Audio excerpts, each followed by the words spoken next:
Hello everyone. बच्चों की दुनिया में आपका बहुत बहुत स्वागत है।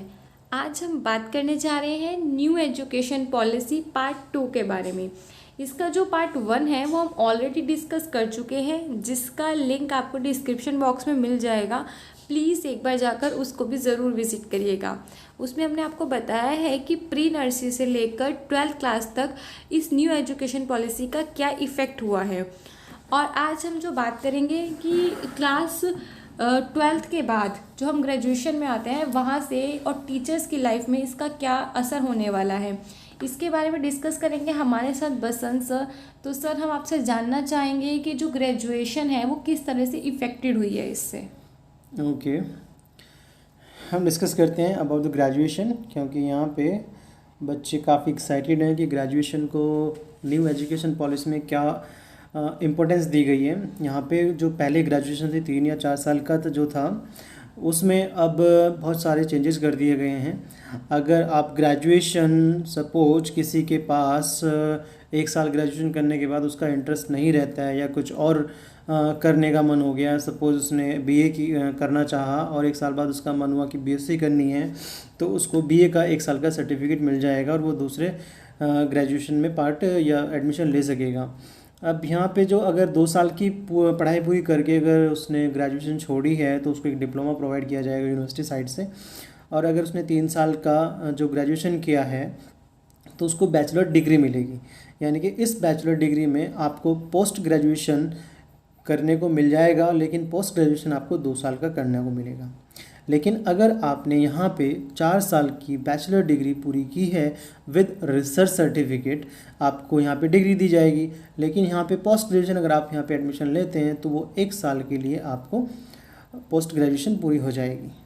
यानी कि आपको डबल बेनिफिट मिलेगा। अगर 3 साल का बैचलर कर रहे हैं तो आपको पोस्ट ग्रेजुएशन 2 साल की करनी पड़ेगी। अगर 4 साल का बैचलर कर रहे हैं विद रिसर्च सर्टिफिकेट तो आपको पोस्ट ग्रेजुएशन में 1 साल का मिलेगा।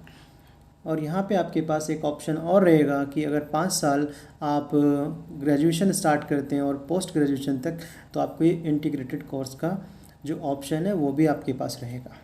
तो सर, बात तो वही आ गई ना, 5 साल इसमें भी लगेंगे और 5 साल उसमें भी लगेंगे। तो वो तो जो टाइमिंग है ग्रेजुएशन और पोस्ट ग्रेजुएशन वो तो वही रहेगी, लेकिन आपको यहाँ पे क्या मिल रहा है? एक रिसर्च सर्टिफिकेट। रिसर्च सर्टिफिकेट मिल रहा है 4 साल की पढ़ाई के साथ। और आपको पोस्ट ग्रेजुएशन अगर आपको करने का मौका मिल रहा है तो 1 साल में आपका पोस्ट ग्रेजुएशन भी हो जाएगा। इसके बाद आपको अगर पीएचडी में एडमिशन लेना है तो आपको ग्रेजुएशन 4 साल का जो रिसर्च के साथ है वहाँ आपको डायरेक्टली एडमिशन पीएचडी में मिल जाएगा। और अगर आप पोस्ट ग्रेजुएशन के बाद एडमिशन लेना चाहते हैं पीएचडी में तो वहाँ भी आपको डायरेक्ट मिल जाएगा। ओके, सही है। तो अब एडमिशन कैसे होंगे सर इसके? एडमिशन यहाँ पे 12th के जो एग्ज़ाम्स होंगे, जो बोर्ड एग्ज़ाम्स होंगे, उनकी कट ऑफ के बेस पे जो ग्रेजुएशन में है एडमिशन होंगे। इन केस अगर आप कट ऑफ में नंबर नहीं ला पाते या कट ऑफ की हेल्प से आपका एडमिशन नहीं हो पाता तो आपके पास एक दूसरा विकल्प रखा गया है कॉमन एप्टीट्यूड टेस्ट का, यानी कि कैट का। इसके लिए आपको एग्ज़ाम देंगे, इस बेस पे आपका ग्रेजुएशन में एडमिशन मिल जाएगा। और यहाँ पे आपको आज़ादी रहेगी अलग अलग सब्जेक्ट लेने की या अलग अलग सब्जेक्ट छोड़ने की। जो सब्जेक्ट में इंटरेस्ट है उसे आप एक्सेप्ट या एंट्री ले सकते हैं, जिस जो में इंटरेस्ट नहीं बना है उसे आप एग्जिट कर सकते हैं, जिसको हम क्या मल्टी एंट्री और मल्टी एग्जिट कहा जाएगा। और यहाँ पे जो लैंग्वेज है, जो हमारी हिंदुस्तान की लैंग्वेज है संस्कृत, इसको स्पेशल इम्पोर्टेंस दी जाएगी। हर कॉलेज में आपको म्यूज़िक, आर्ट एंड साहित्य पढ़ाया जाएगा। ये न्यू एजुकेशन पॉलिसी में सब इंक्लूडेड है। अच्छा है कि हमारे जो संगीत वगैरह हैं इसको भी इम्पोर्टेंस मिलने लगी है। तो सर, जैसे अभी तक क्या होता था कि सब अपना अलग अलग डिसीजन लेते थे, जैसे ग्रेजुएशन के लिए या पोस्ट ग्रेजुएशन के लिए यूजी लेता था, तो अब क्या होने वाला है? यस, अब ये बहुत अच्छा कर दिया गया कि किसी भी फील्ड की एजुकेशन हो उसमें आपको एक उनका जो बेस होगा यानी कि रेगुलेटर होगा वो सिंगल बनेगा। जैसे हमारे पास यूजीसी है, जितनी भी यूनिवर्सिटी हैं नॉन टेक्निकल और टेक्निकल, उनको यूजीसी ग्रांट देता था, यानी कि यूजीसी उनको परमिशन देता था। और मेडिकल फील्ड में जो यूनिवर्सिटीज़ हैं या कॉलेज हैं उनको एमसीआई देता था। और एआईसी जितने टेक्निकल कॉलेजेस हैं उनको अप्रूव करता था। AICTE ध्यान रखिए ये कॉलेजेस को अप्रूव करता है और UGC यूनिवर्सिटी को करती है अप्रूव। अब इन तीनों को मिला के आपको एक रेगुलेटर बनाया जाएगा जिसका नाम अभी अनाउंस हो जाएगा नेक्स्ट ईयर तक, और वो सारे फील्ड को खुद ही रेगुलेट करेगा। अच्छा है, जैसे अभी बहुत कॉम्प्लिकेशन हो रखा है कि कोई कुछ डिसीजन ले रहा है, कोई कुछ ले रहा है, तो अब एक ही डिसीजन Yes. रहेगा। अब इसमें क्या रहेगा आगे, सिंगल रेगुलेटर हो चुका है। अब कॉलेज जो अपने स्तर पे यूनिवर्सिटी पे निर्भर रहता था, अब उसको यूनिवर्सिटी पे ज़्यादा निर्भर रहने का ज़रूरत नहीं पड़ेगा।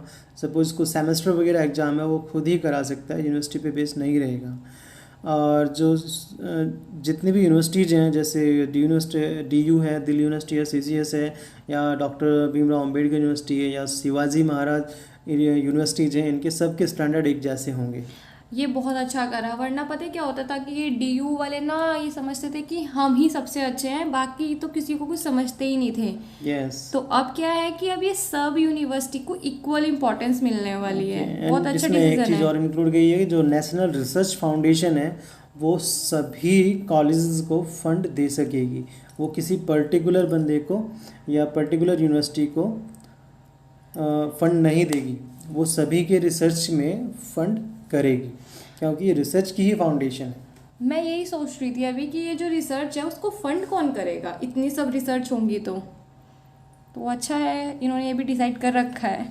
तो हाँ सर, मैंने पहले बोला था कि टीचर्स के ऊपर इफेक्ट पड़ेगा। Okay, तो टीचर्स के ऊपर आप बताइए जरा। डिस्कस होगा कि टीचर्स का क्या होगा। टीचर्स अभी TET, CTET, UPTET, UKTET, MPTET इस सब में खोए रहते थे।